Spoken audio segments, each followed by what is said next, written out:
Oi pessoal do segundo ano, então finalmente está pronto o primeiro vídeo do canal.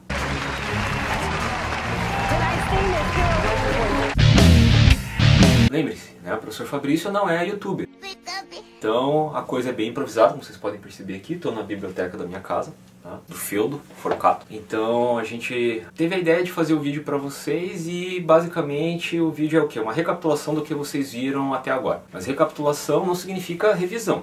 A revisão eu faço em sala de aula. Eu não estou aqui para dar aula, aqui só para fazer alguns comentários sobre o que vocês já estudaram. Então vou falar de dois temas, bem rapidinho. Não é para estudar, é para relembrar coisas. Estudar você estuda pelo seu livro, pelo seu caderno. Se você quiser videoaula, tem um monte de videoaula aí de caras diferentes, professores diferentes no YouTube. Daí se você ficar com dúvida em alguma coisa, aí você me pergunta sem problema algum. Então, o primeiro tema que eu vou falar para vocês é sobre a independência dos Estados Unidos. Legal! Bem louco! Primeira coisa, os Estados Unidos nasceu a partir de um povoamento por parte de puritanos ingleses. Então esses puritanos ingleses eram perseguidos, enfim, enfrentavam uma série de dificuldades na Europa, e aí muitos deles vieram para a América em busca de mais liberdade. Esses puritanos ingleses, eles se dedicavam bastante ao comércio e também, obviamente, com intervenções e ações do governo inglês, nasceram então 13 colônias na região dos Estados Unidos. Essas colônias eram divididas em dois grandes grupos. A gente tinha as colônias de povoamento, mais na parte norte, e depois as colônias de exploração na parte sul. Então, na parte norte existia grande liberdade econômica, a Inglaterra basicamente não interferia muito nos negócios desses colonos, faziam comércio geralmente de peles com os indígenas. Eles faziam comércio também de salmão com a região do Canadá, enfim. E também, né, uma das principais atividades que sustentava a economia da região do atual Estados Unidos era justamente o tal do comércio triangular. Você é o bichão mesmo, hein, doido? Que era uma forma de conseguir muitos escravos para sustentar as lavouras do sul. Na parte sul, falando nisso, a gente já tinha uma colônia de exploração. Essas colônias de exploração então dependiam de trabalho escravo, coisa que no norte basicamente não havia, você tinha trabalho livre. When my heart was young and gay, gone are my... A economia no norte, ela era geralmente voltada assim, para pequena propriedade, não tinha uma ideia de economia colonial de fato ali acontecendo que período, século XVII, século XVIII. E já a parte sul não, a parte sul era uma colônia de exploração mesmo. Plantations, grande utilização de trabalho escravo e assim por diante. Aí tudo vai muito bem, obrigado. O que que acontece? A gente vai ter no século XVIII, ali na segunda metade do século XVIII, um grande conflito entre potências coloniais, né? A Guerra dos 7 Anos. E aí os Estados Unidos, que era formado basicamente por, né, uma interferência inglesa, né, uma colonização inglesa, mas no restante da América do Norte a gente tinha colonização francesa e espanhola também, ele começa a se desenhar a partir dessa guerra, tá? Dos 7 anos aí. Por quê? Porque a Inglaterra vai entrar em confronto principalmente contra a França, a Inglaterra ganha, mas guerra, como eu já falei para vocês, custa caro. Então, apesar de sair vitoriosa da guerra, a Inglaterra acumulou, de certa forma, dívidas. E ela teve que saldar essas dívidas. O jeito como uma metrópole fazia para aumentar os seus lucros era o óbvio. Dentro da relação do pacto colonial, você fazia o quê? Você aumentava a exploração sobre a colônia. E isso aí passou a desagradar o pessoal das colônias de povoamento do norte. Por quê? Porque lá basicamente não tinha essa ideia do pacto colonial. Isso estava bem presente no sul. Agora, já na parte norte, né, isso aí basicamente não existia. Então, começa a ser cobradas várias taxas, enfim, diversos tributos novos, né, taxação sobre selo, taxação sobre açúcar, sobre vidro, enfim, né, um monte de impostos. E isso vai desagradando cada vez mais os colonos do norte, ao ponto deles organizarem então uma resistência, organizarem alguns ataques até a autoridade colonial inglesa, né? O mais famoso deles é o Boston Tea Party. E aí a gente tem, né, o episódio do massacre do Porto de Boston, né, que, como a gente viu, não foi bem um massacre, assim, morreram algumas pessoas, evidente, mas não foi assim aquilo que, digamos, os jornais lá da época, né, os panfletos divulgavam. Aí o que que acontece? os colonos do norte se organizam, principalmente ali em torno de algumas figurinhas importantes, como Thomas Jefferson, George Washington, enfim. George Washington. He's the president everyone loves. How do we know this?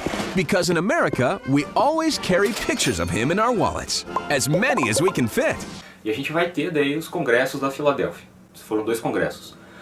No primeiro eles se organizam de forma a bater de frente com o governo inglês, né, fazer a resistência mesmo. E aí depois a gente tem no segundo congresso, né, já um ensaio para a independência, para a declaração da independência, que vai ser feita lá basicamente pelo Thomas Jefferson em 1776. E aí a independência é declarada e aí os colonos entram em guerra com as tropas britânicas. Isso aí vai durar até ali a década de 80 do século XVIII. Aí, né, depois de vários anos de conflito, né, e também com apoio ali de exércitos rivais da Inglaterra, né, tipo os espanhóis, por exemplo, os franceses também, né, estavam ajudando de certa forma os colonos, a gente tem daí sim uma assinatura de um tratado de paz, de um acordo entre o governo inglês e esse novo governo norte-americano, estadunidense, reconhecendo então a independência dos Estados Unidos. Eles ganham lá a Torre Eiffel, não, desculpa.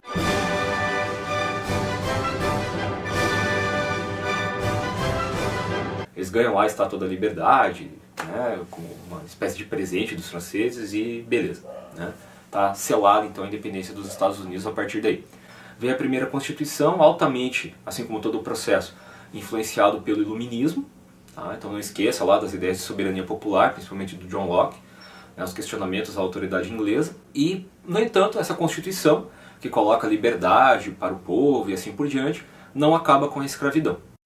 Então, o que acontece? Os direitos desse povo livre, né, ficaram para algumas pessoas, não para todas. Depois os americanos iniciam, né, estou falando americanos, mas enfim, os estadunidenses, nós também somos americanos, iniciam uma expansão para o oeste, tá, que é a marcha para o oeste, enfim, se iniciam diversos conflitos contra o México, né, chegam a tomar territórios do México, e aí depois sim, né, a gente vai ter ali no século XIX a consolidação, basicamente, desse enorme país aí da América do Norte que é os Estados Unidos, tá? Então, a independência dos Estados Unidos foi isso, bem rapidinho. Aí a gente falou de independência das colônias espanholas, né, na América. Assim como na independência dos Estados Unidos, a gente teve uma influência muito grande do Iluminismo. Hierarchy was being questioned by the Enlightenment, a movement of intellectuals who promoted the use of reason and science. E a situação nas colônias espanholas na América era um pouquinho diferente. Por quê? Porque ali todas eram colônias de exploração. O objetivo era bem claro: pegar os recursos que existiam nas colônias americanas, governo espanhol, e levar esses recursos, principalmente metais preciosos, para a Europa.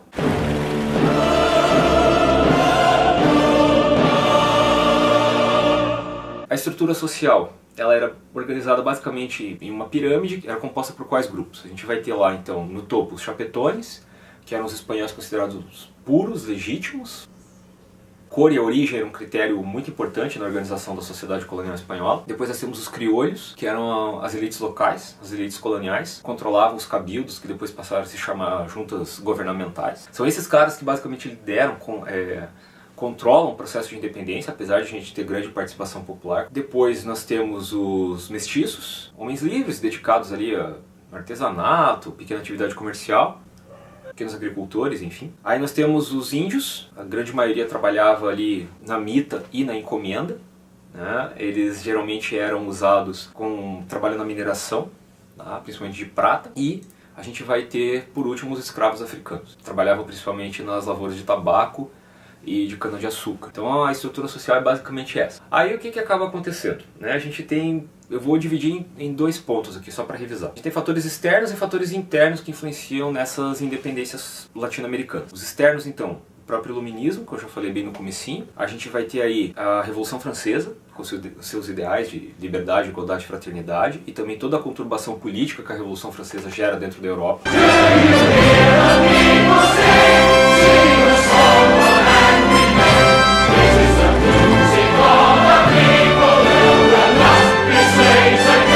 Lembre-se que os países absolutistas, ou que tinham reis com uma autoridade governamental forte, não necessariamente absolutos, como era o caso da Espanha, ficaram com bastante receio da expansão das ideias revolucionárias francesas, e aí sim a gente tem a chegada do Napoleão Bonaparte.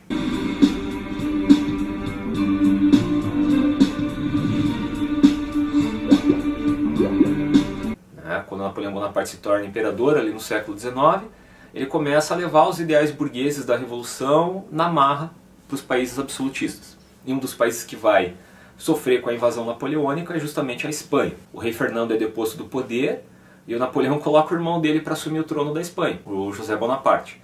E aí o que acontece? Os colonos espanhóis que estavam aqui na América não aceitam obedecer um rei estrangeiro. Ah, eles eram contra a Espanha já? Eram contra a Espanha, mas agora você tem um estrangeiro governando, né, basicamente o teu país de origem ali, a tua metrópole. Então, perdeu a soberania. Tá?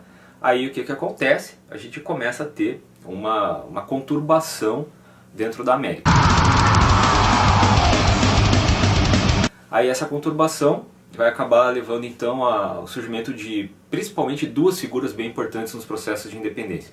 A gente tem vários, tá? Mas os dois que são mais famosos aí, Simão Bolívar e San Martín. Só para relembrar, Simão Bolívar com um projeto de unificação da América sobre uma república. Não foi aceito, muita gente considerava a proposta dele como uma espécie de ditadura, enfim. Lembrem do Congresso do Panamá e da Carta da Jamaica. E o San Martín com um projeto de governo já mais tradicional, de certa forma, né? Ele propunha uma monarquia.